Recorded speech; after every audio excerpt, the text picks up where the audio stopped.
All right, we are live. 49ers grades against the Seahawks. I've got the beer here. That's good. But we also have the box score here. And this is the game book, actually. And the grades are up on the screen. Don't worry about me. I'm in a nondescript room. I could show you the whole room. There's nothing here.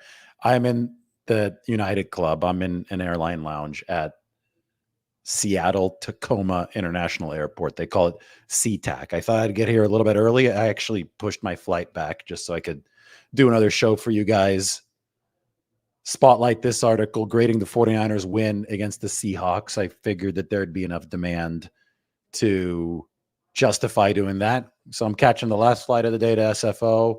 Otherwise, I would have been in the air during prime time. So might as well just hop on a different one, get into the club. They've got fast Wi-Fi here, but you don't have to worry about me. It is a nondescript room. I'm not trapped in here.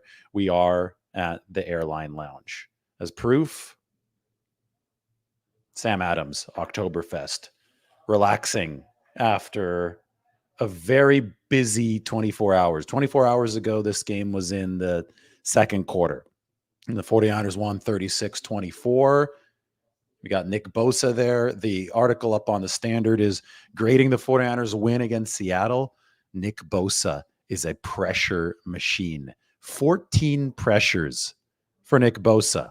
Over the past 4 years, the high has been 14 pressures tracked by NFL Next Gen Stats in a game. The high before this game belonged to Nick Bosa from 2022 against the Rams. Remember that game at Levi Stadium? It's a Talanoa Hufanga pick six game. Well, Nick Bosa just tied his own record from the past 4 years. Every green line in this tracker, this chart, is a pressure. You can see they came from different alignments for Nick Bosa in tight, wide nine, and they all look extremely disciplined. My favorite graphic to illustrate what the pass rush did in this 49ers game is right here. This is also from NFL Next Gen Stats. They have the GPS trackers in the player's shoulder pads, and this measures the average distance from the quarterback for each pass rusher at the time of the throw. So the average distance league-wide is 4.57 yards, which is this bolded line right here. The average distance for Leonard Floyd over the course of the game against the Seahawks last week was 3.32 yards, and for Nick Bosa, it was 3.36 yards. You could tell those shades of red are way shorter than the league average line. I mean, they're over a yard closer on average to Geno Smith yesterday than the typical defensive lineman. I've never seen anything like this, but these guys, I mean, these are the bookends, right? They're coming in from both ends, and they absolutely constricted the pocket in a very efficient fashion yesterday. So we can start with the defensive line. I'm giving the defensive line a B+. Why do I give them only a B+? Well, I explain in the article up here on the Standard. Bosa's not all too thrilled with his 14 pressure finish because didn't have any sacks. As you can see up here, he says it's a finishing business, especially when you're me and you're expected to finish. There's a couple close ones there where it was almost ball out, game over. It's a long year. I just have to look at the tape and try to finish those because that's what players like me need to do. I think there's a lesson here, and this is what I wrote. Despite a prolific game that obviously affected Geno Smith, the Bosa pressure led to the first interception, Malik Mustafa. I mean, that was such a team interception, by the way. On one side, you've got Deommodore Lenoir facing DK Metcalf, obviously with no Mooney Ward. Metcalf was operating in the left slot on that play. Lenoir locks him up, and Metcalf is a much bigger guy than Deommodore Lenoir, so I thought that was really notable physical coverage. But it forces Geno Smith to look right. That's Jackson Smith-Njigba. And you've got really good coverage underneath from Renardo Green, and then you have Malik Mustafa because he's trusting the really good coverage from Renardo Green, reading Geno Smith's eyes. So if everybody does their jobs on a play, you execute as a defense. And that's exactly how that went down. If Malik Mustafa is worried that Renardo Green is not going to do his job, then he's not able to focus on his role of reading the quarterback's eyes, playing safety. The corner plays corner, the safety plays safety, the other corner locks down his guy, that was Diomedar Lenoir on DK Metcalf, and then the pass rusher, and there are many of them, but on this play was Nick Bosa delivering one of his 14 pressures. He forces the quarterback into a frenetic decision. The end result was beautiful. The 49ers were able to notch that interception. So for the defensive line, I gave a B plus, and that is acknowledgement of Nick Bosa saying that he thought that he could have turned a couple of those pressures at the end of the game into strip sacks that would have ended this game sooner. He was close to Geno Smith on a couple occasions, but not quite there. Now, remember that the Seahawks had the number 30 ranked offensive line in both pass block win rate and run block win rate. So we're not going to pretend like the Seahawks were world beaters. We expected the 49ers defensive line to have a game that was productive. Did I expect 14 pressures and, this overpowering constriction of the pocket that we see through charts like this? Not necessarily. So I think they overperformed in that regard, but we'll give it a B plus because there still is room for improvement. And the 49ers still have to find a consistent interior pass rush. Javon Hargrave was a really good player. I think that there's a chance, as I've been saying, that he's back late in this 2024 season, but they're not producing Javon Hargrave like pressure numbers in the middle. I will say that Bosa mentioned that his worst pass rush was probably the one on the second interception when Renato Green stepped in front of DK Metcalf. Good luck for the 49ers there. Good timing for the 49ers was that Malik Collins won his battle, and he pressured Geno Smith, even though Bosa didn't have a very good pass rush on that one. So anyway, it all adds up to B plus for San Francisco. We start grading with the defensive line because we started this article with Nick Bosa, who got the big win and came off the field. Moving on, we could just cut straight to the chase. Quarterback position, Brock Purdy oversaw this offensive effort. And I wish I would play my mic. If you're there, can you send me the Fremont troll video? Because I have my phone out recording the video for this right now, so I can't send it myself. So if Mike can send me the Fremont troll video, we'll play it in a little bit. I think it's a good Brock Purdy video to play right now. We talked about Purdy at a famous yet somewhat unknown Seattle landmark, but we could also talk about Purdy in the context of what he did for the 49ers guiding the offense. He is the leader of the offense. The ball goes through his hands on every single play. When they put up an efficient performance like the one that we saw here, you could see all the green and dark green. I mean, they're generating huge EPA per play, whether it's run or pass. Brock Purdy gets a whole lot of credit.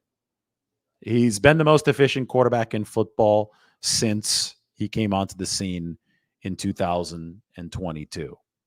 He continues to deliver regardless of the circumstances. I've talked a lot about the 5 eligible play where it was a massive play, and 2 of their guys were Eric Saubert and Patrick Taylor Jr. The whole weapons argument doesn't even have factual basis anymore.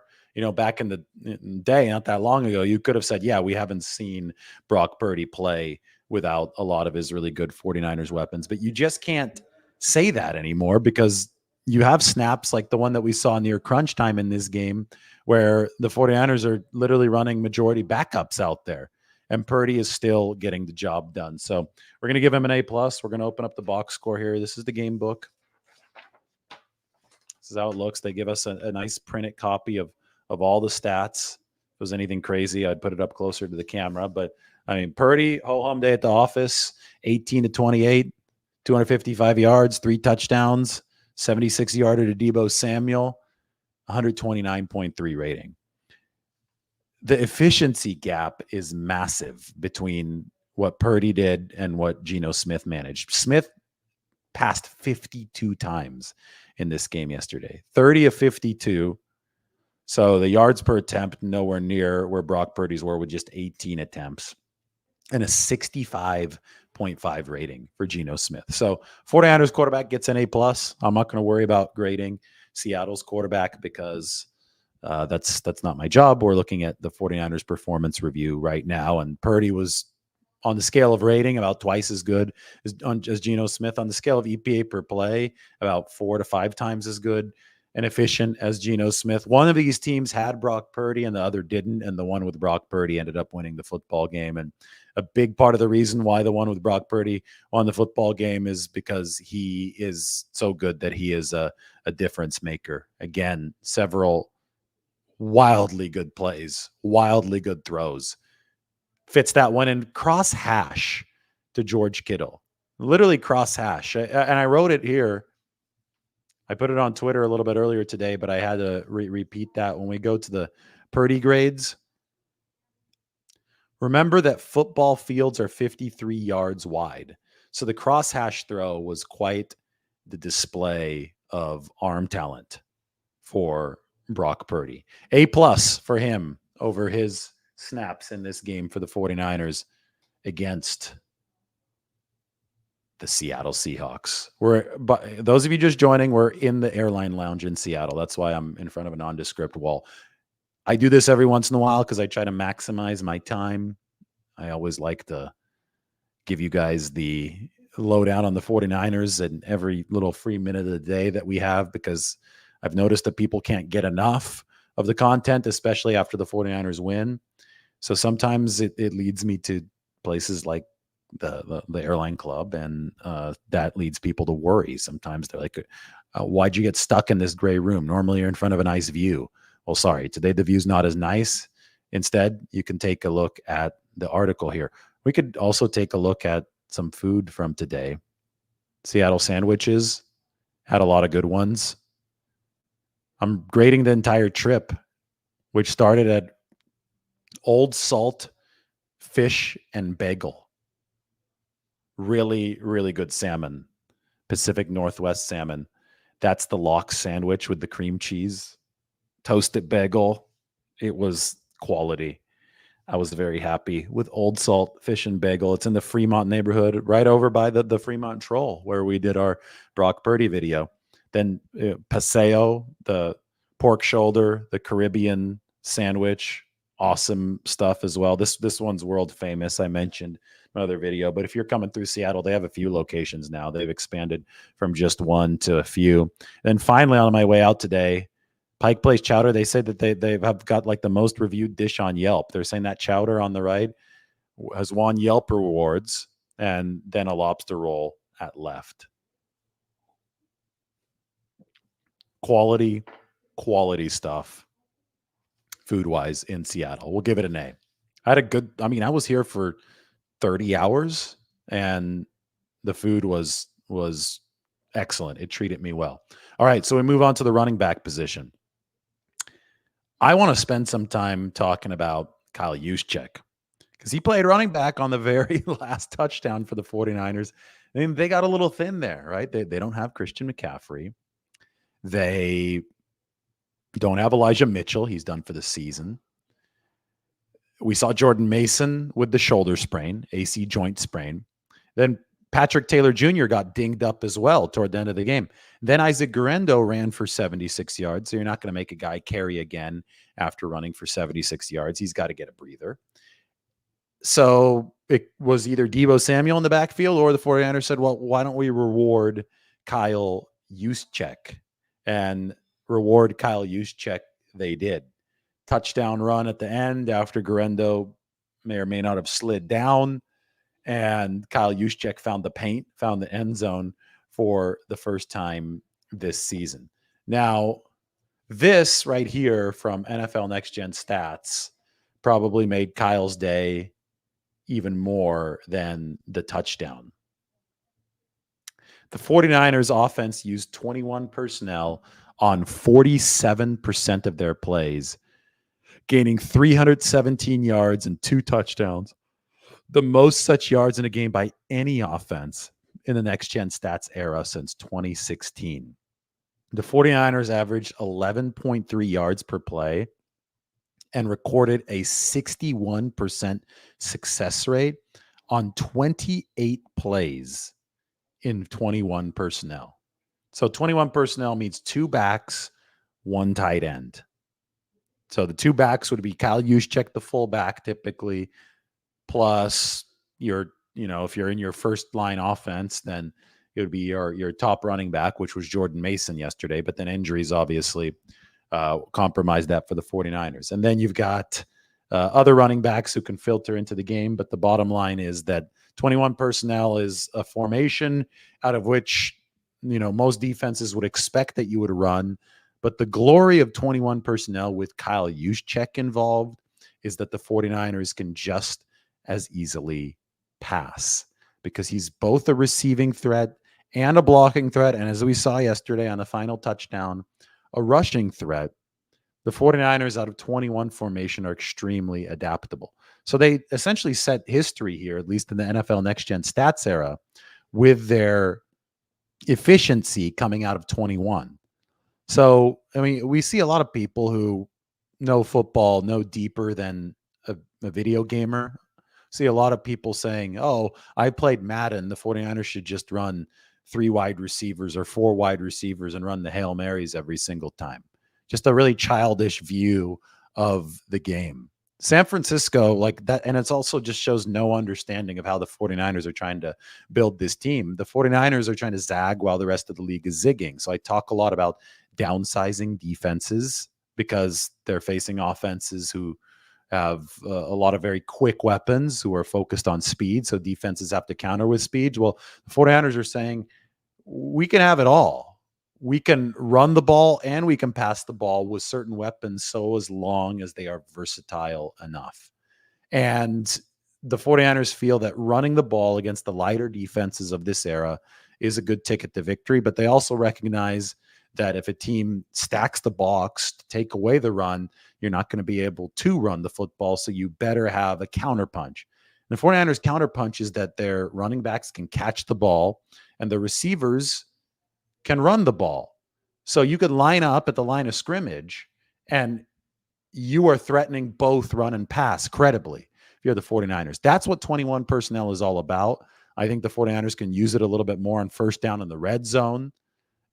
I think that Brock Purdy, we'll get to that when we talk about George Kittle, but Brock Purdy successfully eliminated some of the red zone problems, at least for the night yesterday, with some really, really precise throws.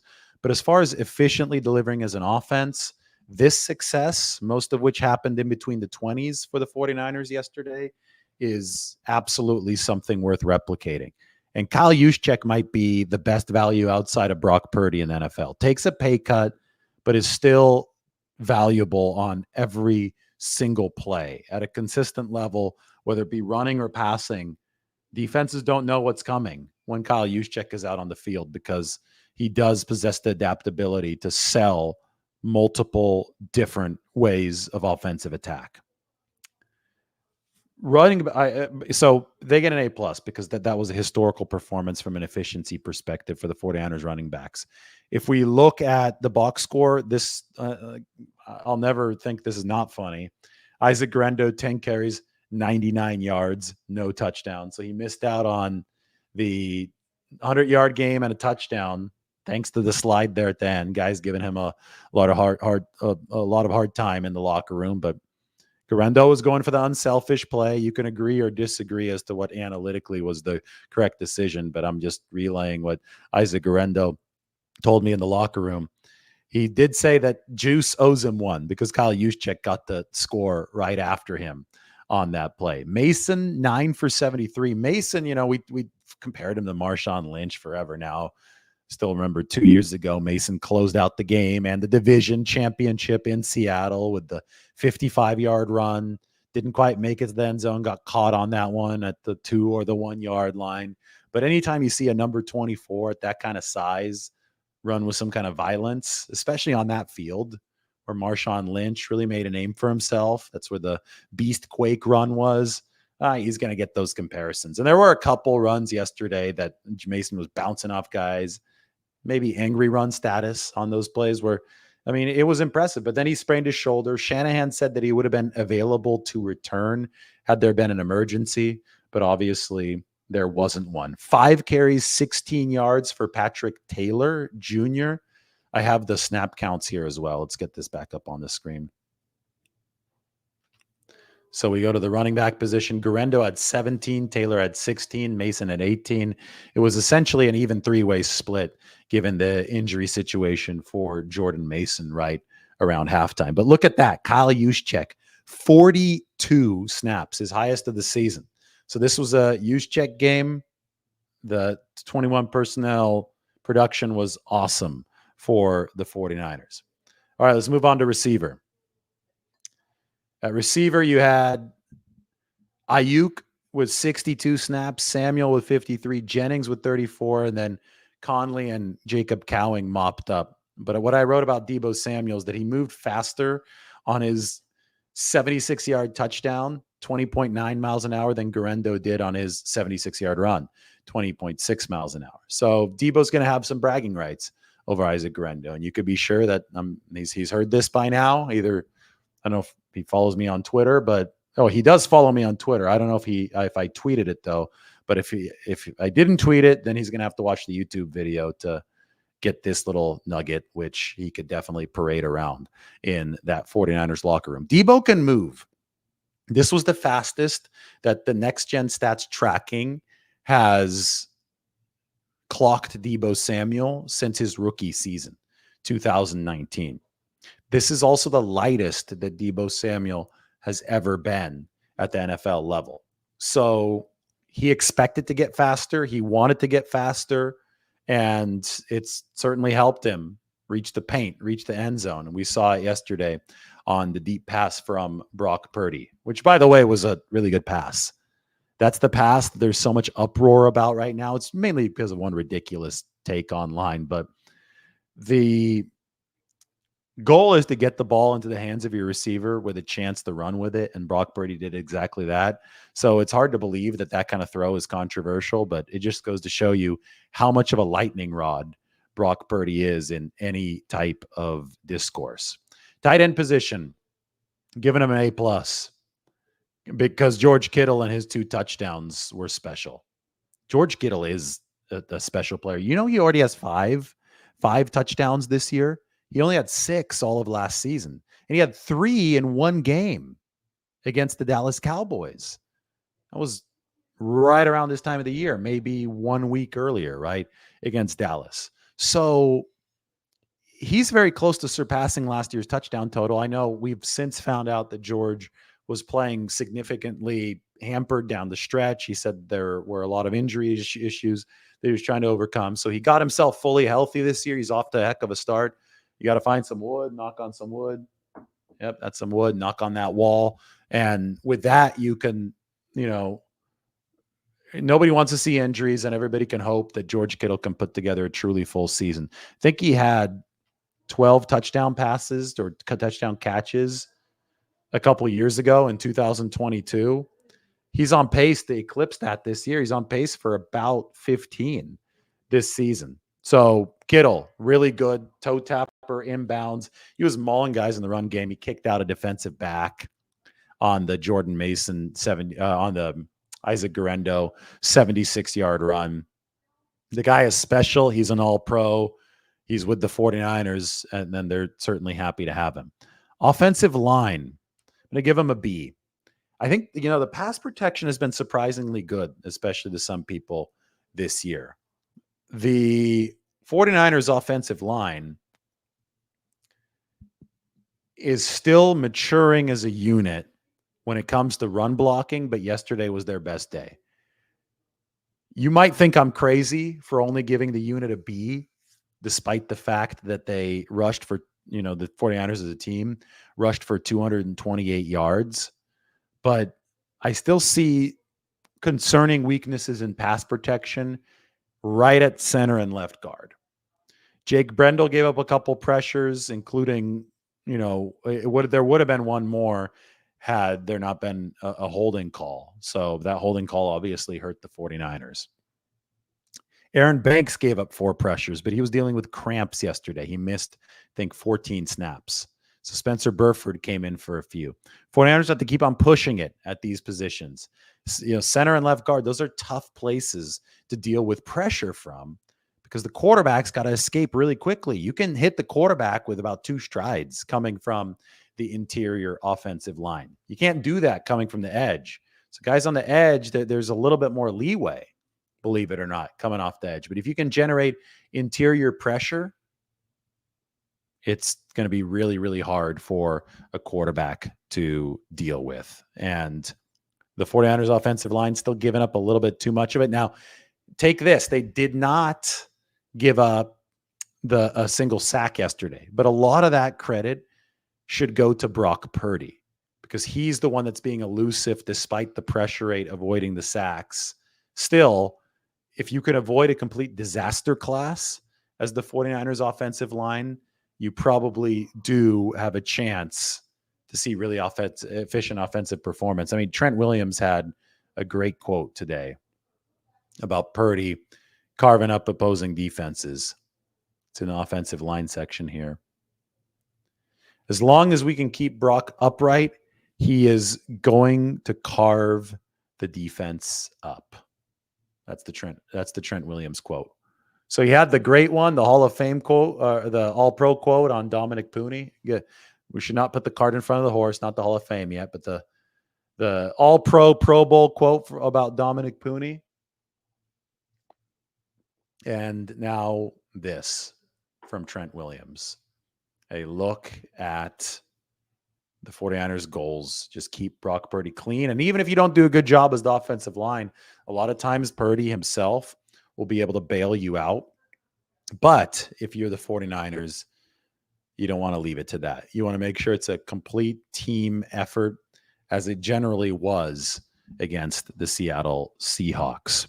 All right, so we've done quarterback A+, running back A+, receiver A, tight end A+, offensive line B. Went through them, went through defensive line. Now we go to the linebacker position. That's going to be an A for the 49ers. Did you see they're mixing D. Winters in a little bit, but he only ended up having 12 snaps. Compare it here to the other linebackers. Let's see. Long article today.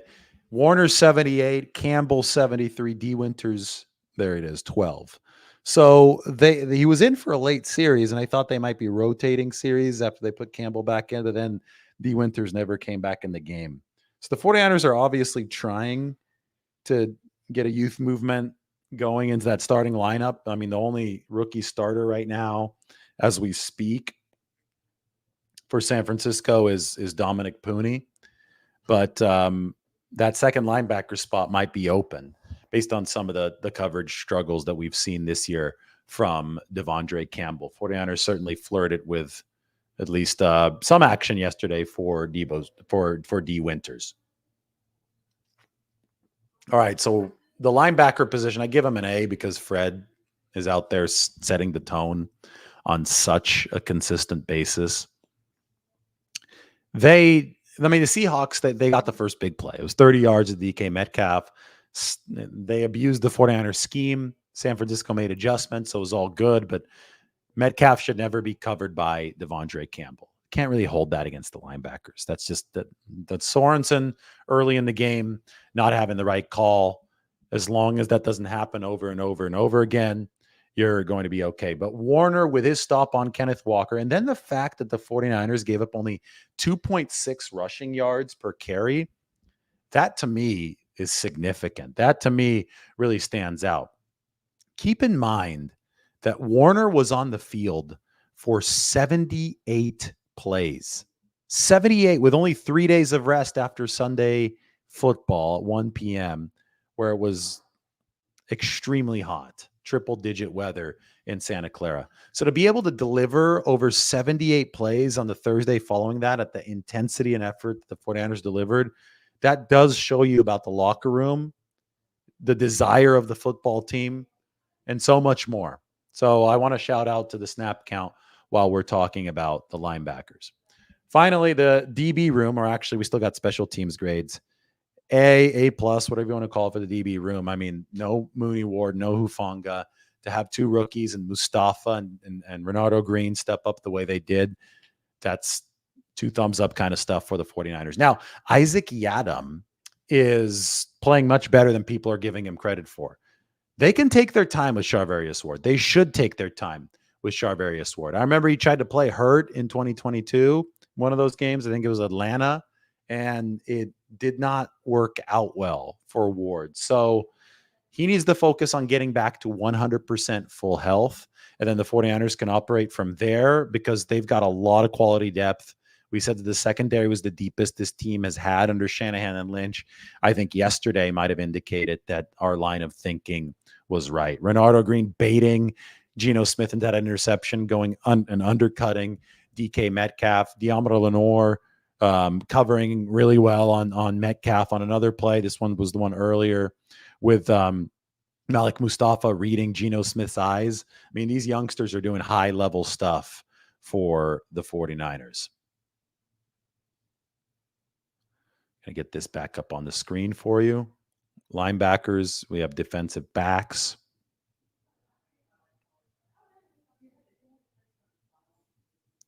For San Francisco, I'm looking at some of the snap divisions here for the DBs. Jair Brown, 78 snaps. Yadam, 77. So those were your two. Well, there were three starting cornerbacks. They're running mainly nickel. Deommodore Lenoir was 75. Renardo Green was 71. Odom with 58. Malik Mustafa got hurt, so only 20. And then Darrell Luter Jr.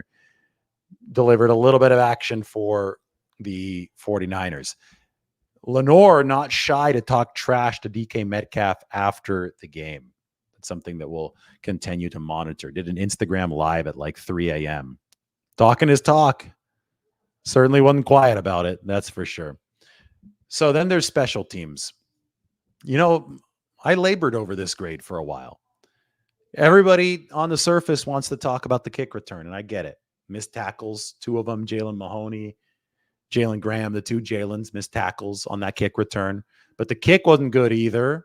That's a big part of the problem. They just want to boot it through the end zone if they can, but it wasn't going to happen with Matthew Wright. And the coverage unit, with the lack of discipline that you did see, it was a recipe for disaster. And that almost got Seattle back into this game. I would say it did get them back into this game, but they weren't able to finish it. The 49ers finished it instead. So the special teams, that was a huge, huge gaffe of a play. I don't think this game is close without it. But also, the special teams delivered great punt coverage in this football game. You had made field goals from the new kicker, Matthew Wright. So you had positives and to go along with the negatives. So it just really goes to show you that the polar view of things, the polarized view of things, is not going to be the accurate way of looking at things. The 49ers are making plays on special teams and giving up plays on special teams. They'd rather just be stable so they don't have to worry about it. So anyway, those are the grades. They are up on the standard. The link for the grades is in the description. Here you go. Nick Bosa is a pressure machine for the 49ers. So go ahead and please do check that out. It's been fun. And again, I'm okay. I'm in the United Club. I'm in the Seattle airport. I pushed my flight back just to be able to give you guys this show. So go ahead and find the link of this in YouTube. Type in David Lombardi, hit subscribe. Check out the link so you can get to this very detailed article grading the 49ers. If you want to take a step inside the locker room from yesterday, you can go to my author page. The night that the stars in the 2024 rookie class saved the 49ers. All right, that's it. I'm going to go look to see when my flight is running, but he had the injury update a little bit earlier today.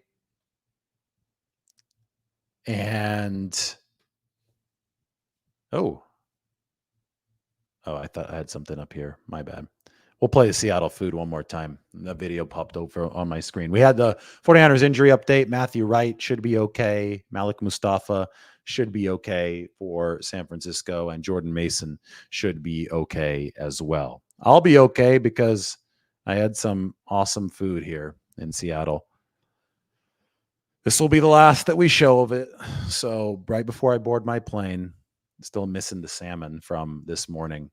Hopefully something good in California. Meeting Margot at SFO. We'll see if she wants In-N-Out Burger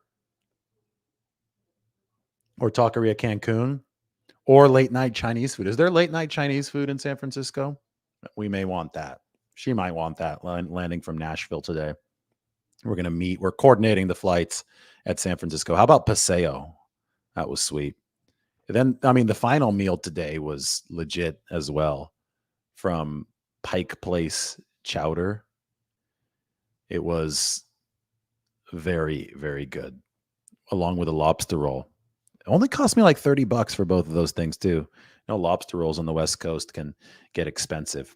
All right. This is what you need to go check out. This is the article from yesterday, actually, but that's good too. Check that one out. And of course, go to the Standard to see grading the 49ers win against Seattle. Nick Bosa is a pressure machine.